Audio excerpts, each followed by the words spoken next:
Randy, an optional practice today, just a nice reward for the guys after a tough stretch?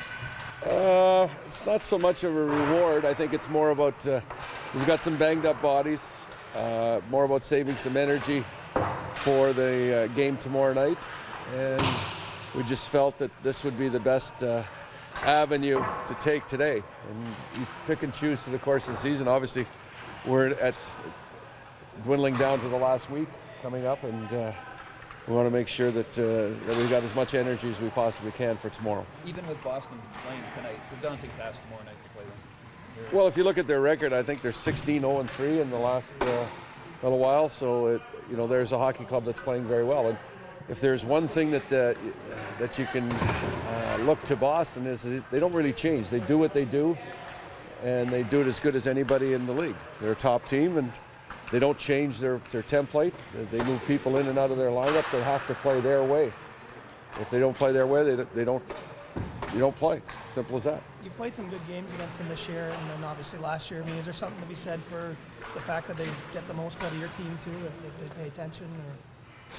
Well, again, I think there's a level of desperation that goes into it from our standpoint. When you play teams of that caliber, you have to be on the top of your game.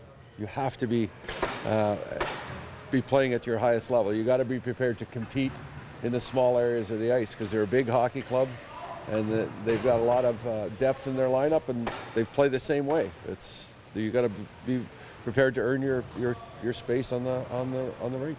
I know you don't necessarily want to look backwards, but was that level of desperation not quite there over the last couple of weeks when it needed to be? Well, I don't know if you can say desperation wasn't there. I wouldn't look at it that way. I would look at it, there was frustration, and then there was our inability to execute and mental breakdowns. I think desperation wasn't a word that we would use to describe some of the things. I'm sure it appeared that way when we made mistakes, mental mistakes, and went to the wrong areas and those things. But what happens is the nervousness grasped our group at times, and we just seemed to get into that freeze mode. We just stop skating and stop doing the things that we have to do to be successful. And we've stopped doing that in parts of games through the course of even last night. We stopped for a while, but we got through it. And that again those are the tough things, and those are the things that make you shake your head and bang your head against the wall. Why are we doing that? Was it startling to you to have seen how vulnerable they were to nerves? They looked like that kind of a nervous team earlier on in the year?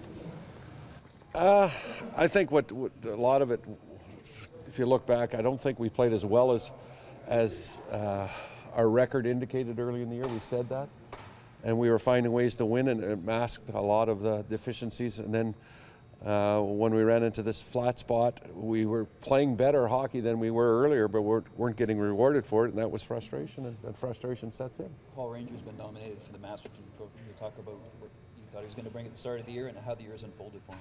I think, again, when a guy misses that amount of time and claws himself and grabs an opportunity, it's you got to take your hat off to it. Any individual that's gone through what he's gone through, now he's playing in the highest level of hockey that there is in the world, and he's earning his stripes. And I think there's a lot of things that go into it through the course of the season, and it seems that when we went to the 7D mix, that's afforded him more of an opportunity to ease himself back into the lineup and make a contribution, and it's helped spread some minutes for some other individuals. Randy, fingers are going to point in all directions when a team goes on a slide. How have you handled it personally as a coach, and have you felt pressures as the season's kind of winding down? You think? That goes with it. Those are tough things to get through, and I think, again, you look back on it and you try to reflect and you try to find ways, and there's sometimes you just feel helpless. Sometimes you just look going there and saying, oh geez, what can we do? And believe me, there's been lots of things that have gone on inside. If it's video, if it's pump tape, if it's games, if it's changing the way you present things, because you just can't stay the same. You just cannot bring the same thing, the same message, the same way. And we've done numerous things over the course of this season, and we'll continue to try to change it to mix it up for our group. Randy, I know it's not down to one guy, but do you ever contemplate where you'd be standings-wise if Dave Bolland been healthy all year for you? Well, Boley, again, we knew what type of player. He had a huge impact with our group early in the season, and unfortunately the injury took him away from us, and that seemed to be the start of our spiral as far as the injuries. Everybody was getting injured, and then we were dealing with suspensions, injuries to key personnel. And what we tried to do is, in our minds, just weather the storm, get through it, get through it, get through it. And it just seemed that once we got through it, we got rolling, and then we hit what happened to us. And that's what's most frustrating for everybody involved.